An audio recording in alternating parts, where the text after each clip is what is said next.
helped me reach 500 subscribers. I thought love was something you recognized immediately, like a feeling that announced itself with certainty. For years I believed I had that kind of love. The kind that made you comfortable, confident, almost careless. I believed it because nothing had ever truly challenged it. We had routines, shared jokes, quiet evenings, and a history that felt heavy enough to prove commitment. I never questioned it. I never examined it too closely. Love, I thought, didn't need constant inspection. It just existed. That illusion lasted until the moment I saw my husband walk away, not angrily, not dramatically, but with a calm finality that shattered everything I thought I understood. That day didn't begin with tension or raised voices. It started like any other, ordinary and predictable. We spoke about small things, things that didn't matter. I remember thinking how safe everything felt, how familiar his presence was. Safety can be deceptive that way. It convinces you that nothing is wrong simply because nothing is loud. I mistook silence for stability. I mistook comfort for depth. I mistook habit for love. At the time, I couldn't see the difference because I had never been forced to. The first crack didn't come from him. It came from me. A thought I pushed away too quickly. A realization I refused to name. I had grown used to his presence, but I no longer felt moved by it. I noticed this and immediately buried it under excuses. Long relationships go through phases, I told myself. Feelings evolve. Passion settles. That's maturity. That's real love. I repeated those ideas until they sounded convincing, until I stopped questioning why I felt more indifferent than connected. Then came the moment I can't escape now, no matter how hard I try to rewrite it.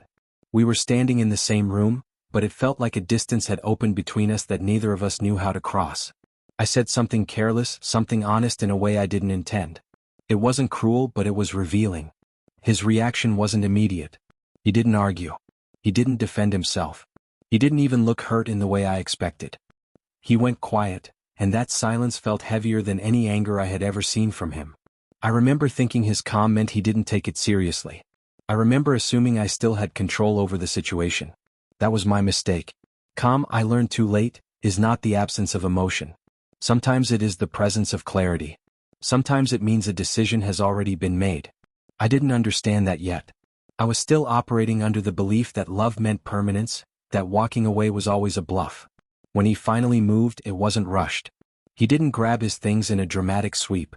He simply stood, adjusted his jacket, and looked at me in a way that felt unfamiliar. Not angry. Not pleading. Just resolved. That look unsettled me more than shouting ever could have.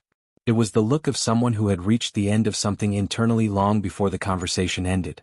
I felt a sudden panic rise in my chest, sharp and unexpected. I said his name, expecting him to stop. He didn't. I asked what he was doing, expecting an explanation that would reassure me. He didn't offer one. He walked toward the door with the same steady pace, as if he had rehearsed this moment privately. Each step felt louder than the last.